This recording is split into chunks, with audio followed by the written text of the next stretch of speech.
Welcome back to Man vs. Meeple, the show where we talk about all things board game related. Today we're bringing you a review. This is about a Tiny Epic game. And another one in the series, this one's Tiny Epic Quest by Scott Alms yet again, and Gamelyn Games. And it's just now seeing wide release. It was kickstarted last year, and it's a fantastic game. I had a chance to play this twice at BGG-Con, and just now got my copy in, and it's great. Yeah, you've been looking forward to it ever since BGG last year. I didn't get a chance to play it at BGG, but Jeremy's told me a lot about it. We've played it a couple times now, and it borrows quite a bit from a certain video game property, Zelda. But it's really, really good, and it does so really, really well. Yeah, the art is fantastic. The gameplay is fantastic. It's definitely a Tiny Epic game in a box. And your favorite Tiny Epic game, probably, right? By far. Yeah, by far, this is my favorite one of the series. So each player is going to be an adventurer, and they're going to be represented by one of these 4 castles. The game board itself is represented by cards, and each of these cards has 2 sides broken up by a river down the middle of them. However, on each of these, there's a variety of different types of cards in here. There's castles, and these castles are always in the same location, although the blue may be in a different spot than the red.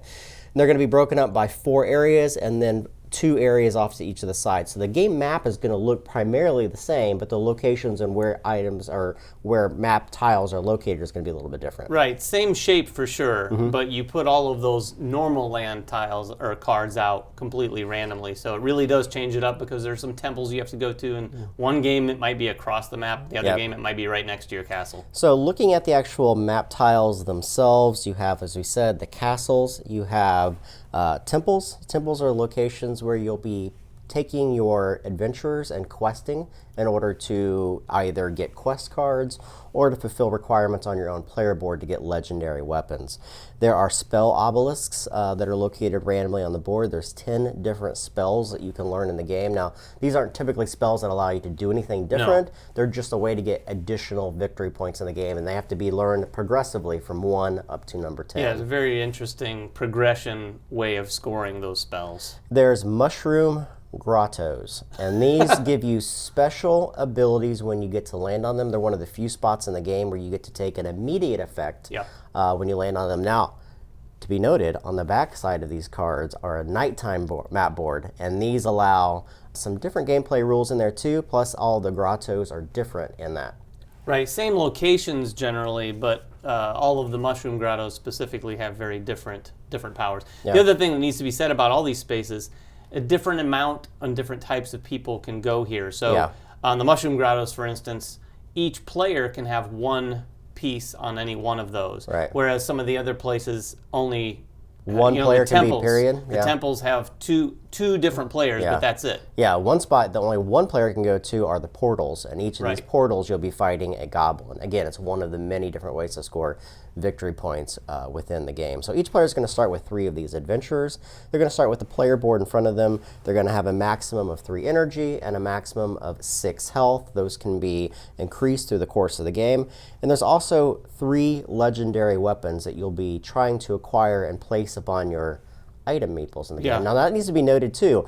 Each of these meeples, this is brand new to board gaming. I'm sure we'll see this in all of their future Tiny Epics for sure. They have places where each of these different meeples can hold 2 items. And these will actually slot and fit into these areas once they're acquired by a very specific type of way of doing it. So the game is actually run by a number of cards, and each of these cards are movement cards. The game is broken into 2 phases. You have a day phase and then you have a night phase. The day phase is simply movement and questing, and the night phase is kind of the push your luck aspect. We'll start talking about the day phase first. So to start, each player is going to mark their boards. They're going to put their items off to the side. They're going to start in their castle, and then 3 quest cards will come out. The quest cards will be acquired through the course of the game by doing specific movement patterns or by getting to certain temples and completing those temples. So again, to start the game, the first player is going to pick one of these 5 different movement cards. Yeah, and the 5 different movement cards, you've got by foot, you've got by horse, by raft, griffin, and then ship. These all have different movement styles, and the cool thing about this is once the first player chooses it, everyone gets to make that move around the board, starting with the first player. Yeah. Then play progresses to the next player. They get to choose from one of the cards that's left. Yeah. and so on and so forth until you've gone all the way around the table. Even in a 2 or a 4-player game, there's always going to be 4 of these movement cards picked. So in a 4-player game, obviously the first player is going to be able to pick 2 of them, so they have a little bit more control on what they're choosing. Each of these movements allow a different style of movement. By raft, we'll be able to take one of your guys and go as far south or north as you can upon these boards. By ship is from an outer location to another outer location. By horse is straight across the board. So all of them give you different types of movement patterns. But however, wherever you decide to move, you're going to move and shift that card up. I've picked a griffin, and I can move diagonal as far as I wish. So I could go all the way down to one of this player board here, this player board here, this player board there. Yeah, it's important to note that you're moving to the cards themselves. Yes. You can go to any of the locations on that card. It's not the left or the right or the top or the bottom. Yep, so each of the cards is divided into 2 spots. When you land on that spot, you simply decide where you want to go. And as David alluded to, the next player would pick their location, get to do it, and then it goes around the table again until 4 cards are picked. Yeah, and what's interesting here is you might move one of your first meeples to a spot, but it's not necessarily the spot you want to go to. Yeah. You have to kind of plan ahead, even though everyone else is in control, as to, okay, I'm going to move down here diagonally, and then hopefully someone picks the raft so that I can move up, or hopefully somebody moves the horse so that I can move to the side. And then if they don't, you're hoping that it gets around back to you so that you can do that. Yeah. Now, the only things that are going to happen immediately are the mushroom grottos. When you land on those, you will immediately take the action of those. Otherwise, you're waiting until the night phase when you're doing the push your luck element of the game. So, once 4 cards are picked, you go into the night phase. And this is a very cool portion about the game as well. You're going to roll 5 dice. Each of these sides has a unique face to them. Once you roll them, you're going to enact the dice. Now, some of the dice are just for the player that rolled them. Some of the dice are shared communally for everybody at the table. You want to go ahead and explain all 6 of the dice? Yeah, the dice the dice are really cool because you have to resolve them in a certain order. So you roll the dice. The first thing you have to look at is whether there are any goblins that you rolled. Yep. Those are not the good things. No. So if you roll goblins, what's cool about this is one of the ones that's kind of shared in a staggered fashion. Yeah. So if I roll 2 goblins in a 2-player game, I'm going to take a damage, but then Jeremy's going to take the other one. Yeah. If I roll more than that in multiplayer games, the goblins are doled out. And if it gets around back to me and there's more, I take more. Yeah, and all the goblins do 1 damage to the player. However, there's a portion of the game, once you move the magic on the magic card track, they can do 2 and even 3 damage when they're rolled. So the further you progress in the night phase, the more difficult it is to handle those rolls. Yeah, and you can also expend some of your energy if you have enough. You can lose 2 energy to basically defend any goblin die. Yeah, speaking of energy, it's the second thing that's going to happen. Any of the energy are going to be doled out the same way that the goblins are. The first player who rolled it gets to take 1 of those energy, move their energy up to their maximum 1 space, and then those are going to be handed out for each additional one that is rolled. Then you have the magic track. Yeah, the magic mushroom, as it were. This is not really a shared thing for players, but it basically just moves the mushroom up this magic track here. Yeah. And this is going to be important because when it comes to spells, and we'll get to that in a second, you need this magic track up each round so that you can learn those spells, because it basically represents the research you're able to do toward any given spell. Yeah, what's really cool about the magic track as well is that it also resets at the start of every single round. After that, you're going to start looking at all the other dice that you rolled. Now, there are 2 different types of quests you can do in the game. There's ones that are represented by scrolls, and there's ones that are represented by torches.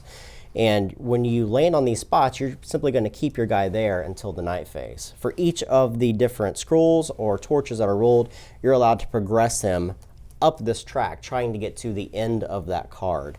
Now, you can also spend energy to increase the die rolls here as well. It's one of the 2 different ways you can do, either to negate goblin damage or to increase scroll or torch. Yeah, exactly. Some of these tracks on the temples, you'll see that there's 1 torch and then maybe 2 torches that you have to progress. If only 1 torch is rolled, and it should be noted too, these are shared communally. Yeah. So if there's 2 scrolls, everyone gets 2 scrolls. Yeah. But if there's 1 and you just need 1 more, you can spend 2 energy to get that extra 1 to make the step. Yep, the last thing that's going to be rolled is the punch icon. If you are standing in a portal wanting to fight a particular goblin, you can do 1 damage for every single one of those punches that rolled. Again, this is shared communally, so every punch rolled is shared by everybody at the table.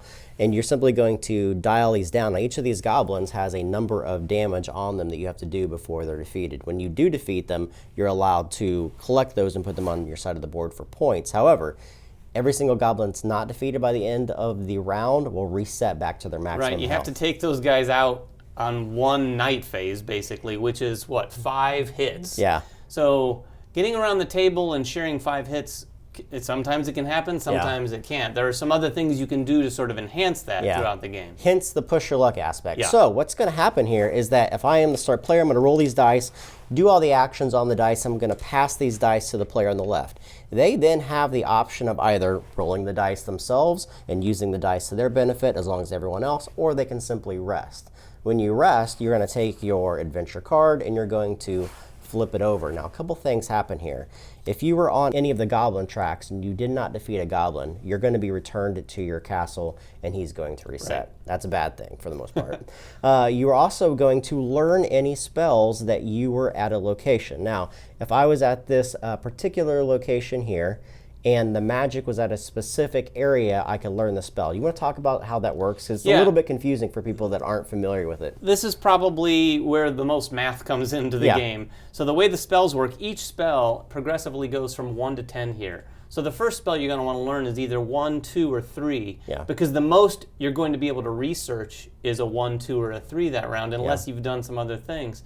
So basically, you're going to get to a spell spot. You're going to look at the magic track to see if there's enough to learn that spell. Right. And if there is, you learn the spell. Yeah. So then you're able to take your marker and put it on that spell that you've learned. Yes. So from that point forward, this magic track starts from where you are on that track. So you kind of keep just inching up that track when you can. Right, and the whole purpose of that is to get victory points at the end of the game. Now, as that magic marker moves up, again, negative things start to happen throughout the night. So the longer you press that, the more difficult the goblins have become. The energy are then worth nothing. Right. And then if it ever maxes out the magic, each additional magic rolled actually does damage to you. Yeah, it's an interesting dynamic there because oftentimes when we play, we try to get the magic up into the 2 area, at least, if not the 3, at which point, if you continue to press your luck, you're likely to take some damage. And it really depends on where you're trying to learn the spells as well. Yeah. You're trying to position yourself in a position that learns enough magic that you can pull that guy back. So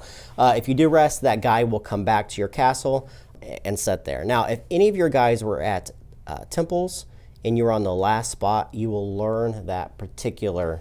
Yeah, you'll achieve that temple, so to speak. Now, there's a couple things that can happen there. One, if any of the cards that are laid out represent that temple, you're going to collect that card and possibly collect a very specific item for that meeple that gives you an ongoing benefit through the course of the game.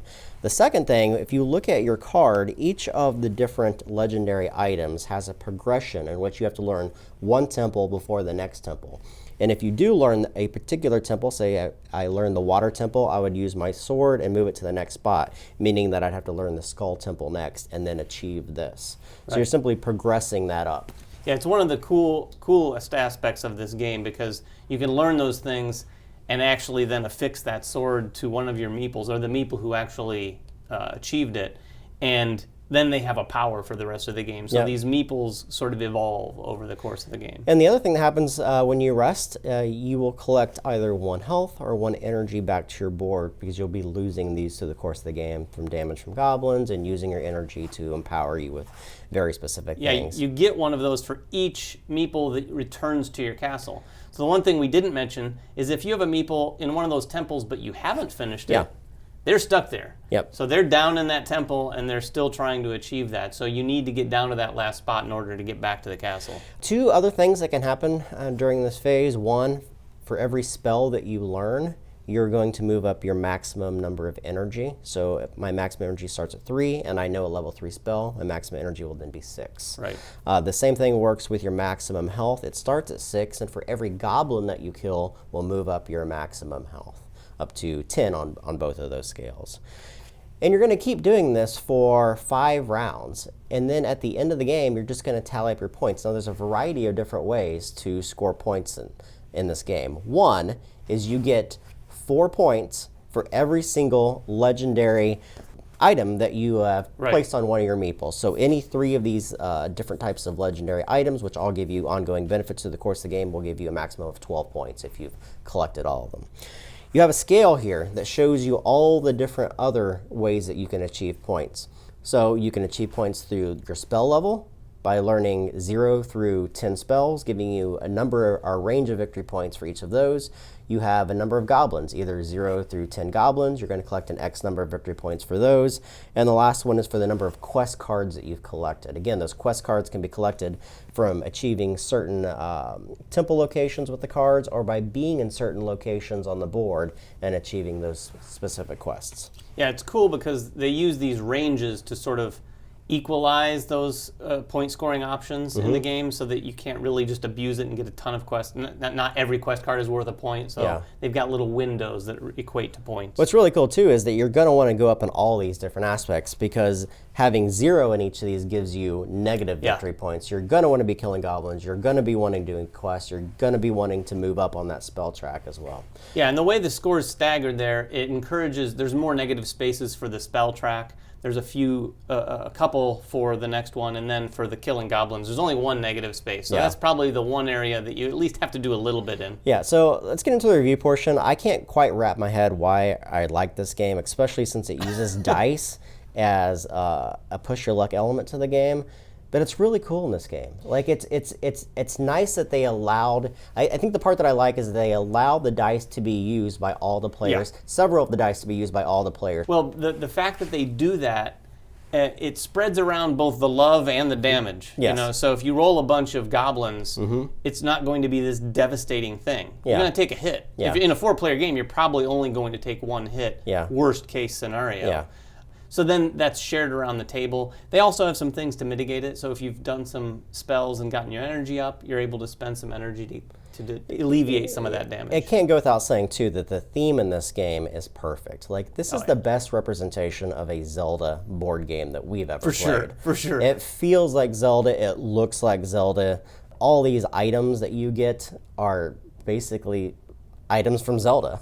Yeah, and it's cool, too. The few times we've played it, I've really gained an appreciation too for these mushroom grottos. Yeah. Because as you're moving around the board, you'll find, because everyone's taking a turn, you can move quite a bit. So you don't want to just move to your spots and be done. Yes. Like, that's what you want to do ultimately, but at the same time you want to maximize what you're doing while you do that. So get to those mushroom grottos. You know, there's one here that raises the magic track too. Yeah. So you can do that and rely less on rolling the dice later. Same thing with defeating the goblins. It gives you an immense amount of flexibility in the game to be able to use those locations and then manipulate your other adventurers on the board.